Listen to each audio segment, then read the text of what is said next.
మిత్రులారా, అదేవిధంగా సంక్షేమ పథకాలను పటిష్టంగా అమలు చేసి పేదలకు ప్రజా ప్రభుత్వం అండగా నిలుస్తుంది.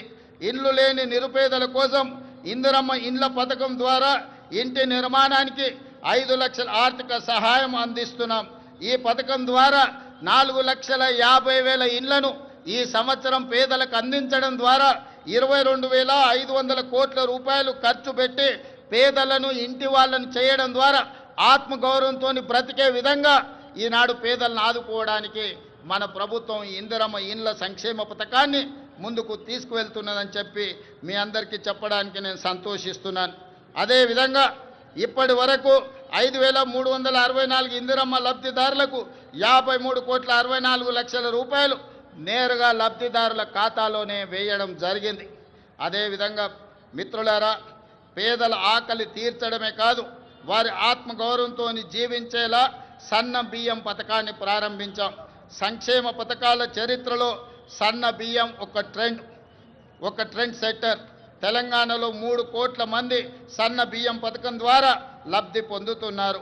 ఖమ్మం జిల్లా సారపాకలో స్వయంగా నేనే సన్న బియ్యం లబ్ధిదారుల ఇంటికి వెళ్ళి ఆ గిరిజన కుటుంబంతో కలిసి సహపంక్తి భోజనం చేసినప్పుడు ఆ కుటుంబ సభ్యుల కళ్ళల్లో చూసిన ఆనందం జీవితకాలం నాకు గుర్తుండిపోతుంది.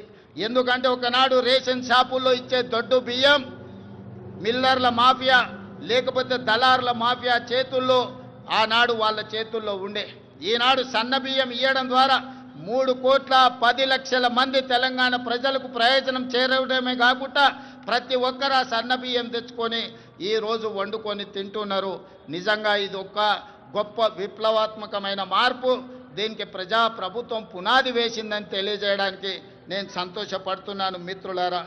అదేవిధంగా పెట్టుబడులు మిత్రులారా, తెలంగాణ రాష్ట్రం సంక్షేమమే కాదు అభివృద్ధిలో కూడా దేశానికి ఆదర్శంగా నిలబడాలని స్టేట్ ఓన్డ్ ట్యాక్స్లో దేశంలోనే మొదటి స్థానంలో ఉన్నాం.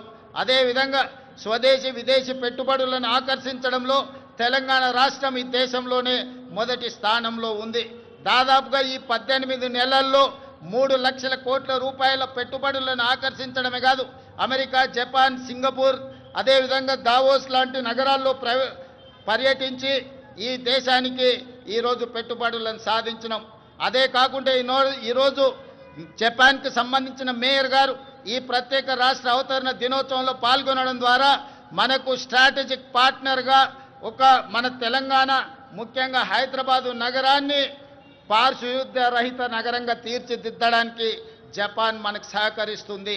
అందుకే ఈరోజు రాష్ట్ర అవతరణ దినోత్సవంలో వారు కూడా పాల్గొనడం జరిగింది. వారికి కూడా మనస్ఫూర్తిగా అభినందనలు తెలియజేస్తున్నాను తెలంగాణ ప్రజల తరఫున. అందుకే ఈరోజు తెలంగాణ రాష్ట్ర ప్రభుత్వం భవిష్యత్తు ప్రణాళికలు రచించుకోవడానికి తెలంగాణకు ఒక విజన్ డాక్యుమెంట్ తీసుకురావాలని, ఆ విజన్ డాక్యుమెంటే తెలంగాణ రైజింగ్ 2047. ఈరోజు ఆ పాలసీ డాక్యుమెంట్ ద్వారా రాబోయే తరాలకు భవిష్యత్తు ప్రణాళికలు అందించడమే కాదు, తెలంగాణ రాష్ట్రాన్ని ప్రపంచంతోనే పోటీ పడే విధంగా అభివృద్ధి పదం వైపు నడిపించాలన్న ఒక పాలసీ డాక్యుమెంట్ను తెలంగాణ రాష్ట్రం తీసుకురావడానికి ప్రయత్నం చేస్తుంది అని చెప్పి తెలియజేయడానికి నేను ఎంతో సంతోషిస్తున్నాను. ప్రపంచ నగరాలతో ధీటుగా హైదరాబాదు నగరాన్ని తీర్చిదిద్దేందుకు ప్రణాళికలు రూపొందిస్తున్నాం. మూసీ నదికి పూర్వ వైభవం తెచ్చేందుకు మూసీ పునరుజ్జీవన ప్రాజెక్టును మనం చేపడుతున్నాం. బాపు ఘాట్ను అంతర్జాతీయ స్థాయిలో గాంధీ సరోవర్గా తీర్చిదిద్దాలని మనం అనుకుంటున్నాం. అంతర్జాతీయ ప్రమాణాలతో భారత్ ఫ్యూచర్ సిటీ. ఈ దేశంలో ఏ నగరమైనా ఎప్పుడో పూర్వతరాలు ప్రారంభించిన నగరాలను కొంచెంగా విస్తరించుకుంటూ వస్తున్నాం. కానీ భారతదేశంలో పూర్తి స్థాయి ప్రణాళికబద్ధమైన మహానగరం లేకపోవడం ఒక లోటుగా భావించి ఈరోజు న్యూయార్క్, టోక్యో లాంటి నగరాలతో పోటీ పడే విధంగా భారత్ ఫ్యూచర్ సిటీని మనం ఈరోజు ఎయిర్పోర్టుకు దగ్గరలో ప్రారంభించుకుంటున్నాం. 30,000 ఎకరాలలో ప్రపంచ స్థాయి ప్రమాణాలతో ఈరోజు నూతన నగరాన్ని నిర్మించుకోవడానికి మనం ప్రణాళికలు రచించుకున్నాం, ముందుకు వెళ్తున్నామని తెలియజేయడానికి ఈరోజు సంతోషపడుతున్నాను. ఆ భారత్ ఫ్యూచర్ సిటీలో ఏఐసిటీ, స్పోర్ట్స్ సిటీ, ఫార్మా సిటీతో పాటు లైఫ్ సైన్సెస్, హెల్త్ సిటీలను ఏర్పాటు చేస్తాం. ఇందుకోసం ఫ్యూచర్ సిటీ డెవలప్మెంట్ అథారిటీని ఏర్పాటు చేసినాం. ప్రణాళికలు రచించడానికి పాలసీ డాక్యుమెంట్ను మనం ఇప్పటికే రూపొందించుకున్నాం. తొందరలోనే హైదరాబాదులో నిర్మించబోయే భారత్ ఫ్యూచర్ సిటీ ప్రపంచ పెట్టుబడులకు ఒక కేంద్రంగా మారబోతుందని తెలియజేయడానికి నేను సంతోషపడుతున్నాను. రాష్ట్ర మౌలిక సదుపాయాలలో భాగంగా విమానాశ్రయాల సంఖ్యను పెంచుకునేందుకు చర్యలు తీసుకుంటున్నాం. ఇప్పటికే మనకు తెలంగాణ రాష్ట్రంలో ఉన్నది ఒకే ఒక ఎయిర్పోర్ట్ ఈరోజు మనకు శంషాబాద్లో ఉన్నది. అందుకే రాష్ట్ర ప్రభుత్వం కేంద్ర ప్రభుత్వంతో చర్చించి సంప్రదించి వరంగల్లో నూతన ఎయిర్పోర్ట్కు, అదేవిధంగా ఆదిలాబాద్లో ఇంకొక ఎయిర్పోర్ట్కు అనుమతులు తెచ్చుకున్నాం. తొందరలోనే వరంగల్ నగరంలో, ఆదిలాబాద్ పట్టణ ప్రాంతంలో నూతన ఎయిర్పోర్ట్లు ఏర్పాటు చేసుకోబోతున్నామని చెప్పి మీకందరికీ తెలియజేయడానికి నేను ఎంతో సంతోషిస్తున్నాను. అదేవిధంగా ఈరోజు regional ring road, outer ring road మన హైదరాబాదు నగరంలో తీసుకొచ్చిన మార్పులు మీకు అందరికీ తెలుసు. ఈరోజు ఐటీ కానీ ఫార్మా కానీ హైదరాబాదు నగర అభివృద్ధికి ఔటర్ రింగ్ రోడ్ మనకి ఎంత సహాయం అందించిందో మీకు తెలుసు. 160 కిలోమీటర్ల ఔటర్ రింగ్ రోడ్ ఇంత అభివృద్ధి చేస్తే ఈనాడు రీజనల్ రింగ్ రోడ్డును ప్లాన్ చేస్తున్నాం. RRRని 360 కిలోమీటర్ల పొడవున హైదరాబాద్ తెలంగాణ నగరాన్ని చుట్టుముట్టే విధంగా ఈరోజు రీజనల్ రింగ్ రోడ్డును మనము నిర్మించుకోబోతున్నామని తెలియజేయడానికి నేను సంతోషపడుతున్నాను. రీజనల్ రింగ్ రోడే కాదు, ఔటర్ రింగ్ రోడ్డు నుంచి రీజనల్ రింగ్ రోడ్ వరకు రేడియల్ రోడ్లను వేసుకోవడం ద్వారా మన నగరాన్ని మహానగరంగా ప్రపంచ దేశాలతో పోటీ పడే విధంగా తీర్చిదిద్దాలని ఈనాడు తెలంగాణ ప్రజా ప్రభుత్వం ఉక్కు సంకల్పంతో ముందుకు వెళ్తున్నది. దీనికి మీరు అందించిన సహకారానికి నేను మనస్ఫూర్తిగా కృతజ్ఞతలు తెలియజేస్తున్నాను. అదేవిధంగా హైదరాబాద్ నగరంలో ఈ పక్క నుంచి వెళ్తున్న మెట్రో మీరు అందరూ చూస్తున్నారు. ఆనాడు కీర్తిశేషులు జైపాల్ రెడ్డి గారు పట్టణాభివృద్ధి శాఖ మంత్రిగా ఉన్నప్పుడు డాక్టర్ వైఎస్ రాజశేఖర రెడ్డి గారు ముఖ్యమంత్రిగా ఈ మెట్రోను మన హైదరాబాదు నగరానికి పరిచయం చేసిండ్రు. ఆనాడు దేశంలోనే 2వ స్థానంలో ఉండే ఈ 12-13 ఏళ్ళు మెట్రో విస్తరించకపోవడం వల్ల 9వ స్థానానికి హైదరాబాదు నగరం పడిపోయింది. అందుకే ముఖ్యమంత్రిగా బాధ్యతలు చేపట్టిన వెంబడే విస్తరిస్తున్న నగరానికి మెట్రోని విస్తరించాలి, పేదలకు అందుబాటులోకి తీసుకురావాలని ఈరోజు మెట్రోని పూర్తి స్థాయిలో విస్తరించడం ద్వారా ప్రతి ఒక్కరికి మెట్రోని అందుబాటులోకి తీసుకురావాలనే ప్రయత్నం చేస్తున్నాం. తొందరలోనే మెట్రో విస్తరణ పనులను కూడా ప్రారంభించుకోబోతున్నామని మీకు అందరికీ చాలా సంతోషంతో తెలియజేస్తున్నాను మిత్రులారా. అదేవిధంగా శాంతి భద్రతలు ఎక్కడైనా ప్రపంచంలో పెట్టుబడులు రావాలంటే దేశంలో శాంతి భద్రతలు ఉండాలి.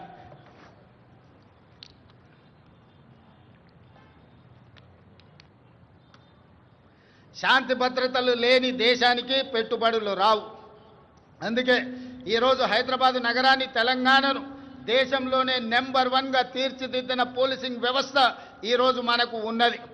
కేంద్ర ప్రభుత్వమే నిర్వహించిన సర్వేలలో తెలంగాణ రాష్ట్ర పోలీసులు అత్యంత పకడ్బందీ శాంతి భద్రతలను కాపాడడంలో దేశంలోనే మనం మొదటి స్థానంలో నిలబడ్డాం. ఇదే కాదు, డ్రగ్స్ను నియంత్రించడంలో కూడా ప్రపంచ దేశాలు పోటీ పడితే మన తెలంగాణ రాష్ట్రానికి మొదటి బహుమతి వచ్చింది. మన అధికారులు దుబాయ్లో ఆ మొదటి స్థానాన్ని, గుర్తింపును, గౌరవాన్ని స్వీకరించడం జరిగింది. అందుకే ఈనాడు మిత్రులారా, తెలంగాణ రాష్ట్రంలో శాంతి భద్రతలు కాపాడడంలో దేశంలోనే మొదటి స్థానంలో ఉండడమే కాదు, ఈరోజు డ్రగ్స్, గంజాయి యువతను నిర్వీర్యం చేస్తుంది. పాఠశాల స్థాయిలోనే ఈ సమస్యను మనం కళ్ళతో చూస్తున్నాం. అందుకే ఈరోజు డ్రగ్స్, గంజాయిని నియంత్రించడమే కాదు, ఉక్కు పాదంతో అణిచివేయాలన్న ఆలోచనతోని పోలీస్ వ్యవస్థను పూర్తిగా ప్రక్షాళన చేసి సంపూర్ణమైన అధికారులని, వాళ్ళకు అధికారాన్ని అందించి తెలంగాణ రాష్ట్రంలో గంజాయి అమ్మే వాళ్ళు కానీ, డ్రగ్స్ వినియోగించే వాళ్ళు కానీ కాలు పెట్టాలంటే వెన్నులో చలి జ్వరం వచ్చే విధంగా ఈనాడు మన పోలీసులు పనిచేస్తున్నారు. ఇదే కాదు, సైబర్ క్రైమ్ మీకు తెలుసు. ప్రతిరోజు సైబర్ క్రైమ్ ద్వారా మోసపోయిన వాళ్ళని ఎంతోమందిని టీవీలో, పేపర్లలో చూస్తున్నాం. ఈరోజు సైబర్ క్రైమ్లో నష్టపోయిన వాళ్ళను కోట్లాది రూపాయలను రికవరీ చేయడమే కాకుండా దేశంలో అత్యంత పకడ్బందీ సైబర్ క్రైమ్ను నియంత్రించే వ్యవస్థ ఈనాడు తెలంగాణ రాష్ట్ర పోలీసులు నిర్వహిస్తున్నందుకు వాళ్ళని అభినందించడమే కాదు, ఇంత గొప్పగా మనం శాంతి భద్రతలను కాపాడుతున్నామని తెలియజేయడానికి నేను గర్వపడుతున్నాను, నేను ఆనందిస్తున్నాను మిత్రులారా. అదేవిధంగా మిత్రులారా, తెలంగాణ రాష్ట్ర ప్రభుత్వంలో ఈ మధ్య కాలంలోనే భారత్ సమ్మిట్ను మనం నిర్వహించుకోవడం జరిగింది.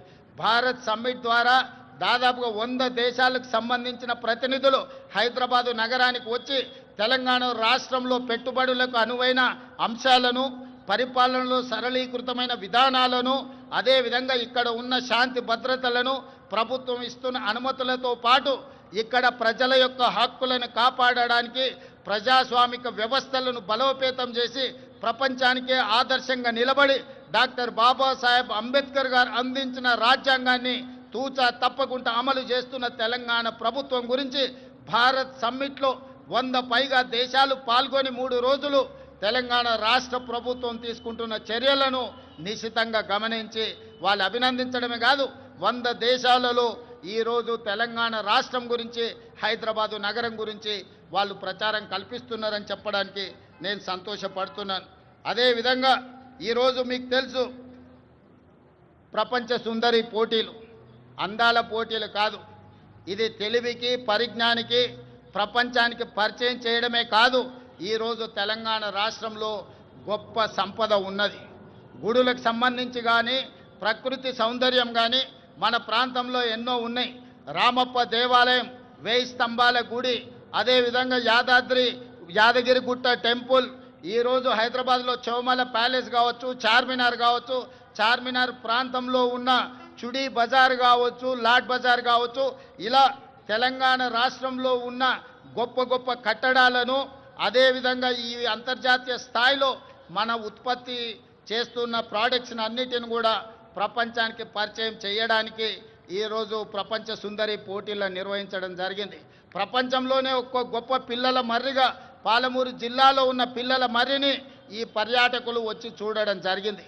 ఈరోజు 108 దేశాలకు సంబంధించిన ప్రతినిధులు ఈ ప్రపంచ సుందరి పోటీలలో పాల్గొనడం జరిగింది. 25 రోజులు ఇక్కడ అన్ని రకాలుగా రక్షణ కల్పించి అన్ని ఏర్పాట్లను మన టూరిజం డిపార్ట్మెంట్ చేయడం ద్వారా ఈరోజు ప్రపంచానికే హైదరాబాదు నగరం, తెలంగాణ రాష్ట్రం పెట్టుబడులకు అనువైన కేంద్రంగా ప్రభుత్వం ఇతర దేశాల నుంచి వచ్చిన పర్యాటకులకు రక్షణ కల్పిస్తుంది. వాళ్ళందరూ కూడా ఈ రాష్ట్రంలో పర్యటించవచ్చు. ఈ రాష్ట్రంలో పర్యాటకులు చూడడానికి అద్భుతమైన కట్టడాలతో పాటు ప్రకృతి సౌందర్యం ఉంది అని ఈరోజు ప్రపంచానికి చాటి చెప్పడం జరిగింది.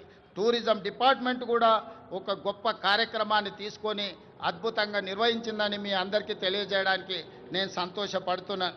అదేవిధంగా మిత్రులారా, 2047 నాటికి భారతదేశానికి స్వతంత్రం వచ్చి 100 సంవత్సరాలు పూర్తి చేసుకోబోతుంది. 1947 15 ఆగస్టు నాడు స్వతంత్రం వస్తే 15 ఆగస్టు 2047 నాటికి 100 సంవత్సరాలు మనము ఈ స్వేచ్ఛను ఈరోజు మనం అనుభవిస్తున్న స్వతంత్రాన్ని పూర్తి చేసుకోబోతున్నాం. కాబట్టి 100 సంవత్సరాల స్వతంత్రాన్ని నిర్వహించుకోబోతున్న మనము ఒక గొప్ప లక్ష్యంతో తెలంగాణ రాష్ట్రాన్ని అభివృద్ధి పదం వైపు నడిపించాలని ఈనాడు ప్రజాప్రభుత్వం నిర్ణయం తీసుకున్నది. దాంట్లో భాగంగానే తెలంగాణ రైజింగ్ 2047 అనే ఒక పాలసీ డాక్యుమెంటును, ఒక విజన్ డాక్యుమెంటును తీసుకురావడం ద్వారా ప్రపంచంతో పోటీ పడాలి అని ఈరోజు మనం నిర్ణయించుకున్నాం. అందుకే 2047 నాటికి భారతదేశం $30 ట్రిలియన్ ఎకానమీకి చేరాలని ప్రయత్నం చేస్తున్నది, లక్ష్యం పెట్టుకొని పని చేస్తున్నది. మరి భారతదేశం ప్రభుత్వం $30 ట్రిలియన్ ఎకానమీని ఈరోజు దృష్టిలో పెట్టుకొని ప్రణాళికలు చేసుకుంటే తెలంగాణ రాష్ట్ర ప్రభుత్వం అందులో భాగస్వామి కావాలి, అగ్రభాగాన నిలబడాలి అని తెలంగాణ రైజింగ్ 2047 పాలసీ డాక్యుమెంట్ తీసుకొచ్చినాం. అందుకే ఈరోజు పరిశ్రమల కోసం, వ్యాపార సంస్థల కోసం, విద్యా ఉపాధి అవకాశాల కోసం అన్ని రకాలను మనం ఈరోజు అన్ని రకాల పాలసీలను తెచ్చుకోవడమే కాకుండా energy policy, tourism policy, industrial policy, investment policy, అదేవిధంగా హెల్త్ పాలసీ, ఇట్లాంటి పాలసీలన్నీ కూడా తెలంగాణ రాష్ట్ర ప్రభుత్వం ఈ మధ్యలోనే ప్రజలకు పరిచయం చేయడం జరిగింది. ఈ పాలసీలన్నిటిని కలిపితే తెలంగాణ రైజింగ్ 2047, తద్వారా తెలంగాణ రాష్ట్రాన్ని ప్రపంచంతో పోటీ పడే విధంగా తీర్చిదిద్దాలన్నదే మా ఆలోచన. అందులో భాగంగా రాబోయే 10 సంవత్సరాలలో తెలంగాణ రాష్ట్రం యొక్క ఆదాయాన్ని $1 ట్రిలియన్ ఎకానమీగా మార్చి, అదేవిధంగా 2047 నాటికి దేశం $30 ట్రిలియన్ ఎకానమీకి చేరాలంటే తెలంగాణ రాష్ట్రం $3 ట్రిలియన్ ఎకానమీగా మారాలి అని ఈరోజు లక్ష్యం పెట్టుకొని ముందుకు వెళ్తున్నాం. ఈరోజు దేశ జనాభాలో 2.5% ఉన్నాం, కానీ జీడిపిలో 5% మనం అందిస్తున్నాం.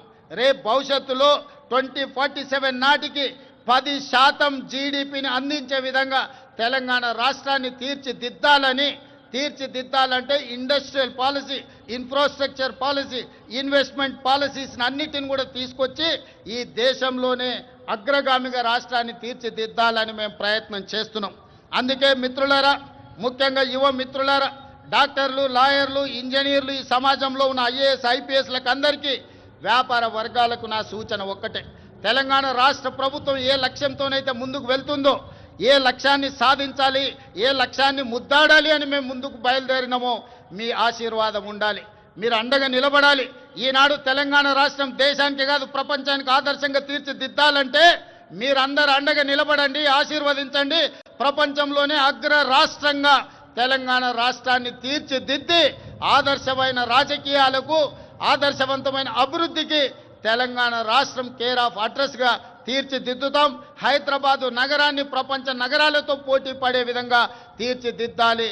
దీనికోసం నిరంతరం పనిచేసే ప్రభుత్వ సిబ్బందే కాదు, రాజకీయ సహచరులందరూ కూడా సంపూర్ణమైన సహకారాన్ని అందిస్తున్నారు. ప్రజలందరికీ 4 కోట్ల తెలంగాణ ప్రజలకు నూతన రాష్ట్ర ఏర్పాటు శుభాకాంక్షలు తెలియజేయడమే కాదు, భవిష్యత్తు లక్ష్యాన్ని దృష్టిలో పెట్టుకొని మనందరం కలిసికట్టుగా ఏకమై మనందరం కూడా ముందుకు సాగాలి. మీ అందరి ఆశీర్వాదం ఉండాలి.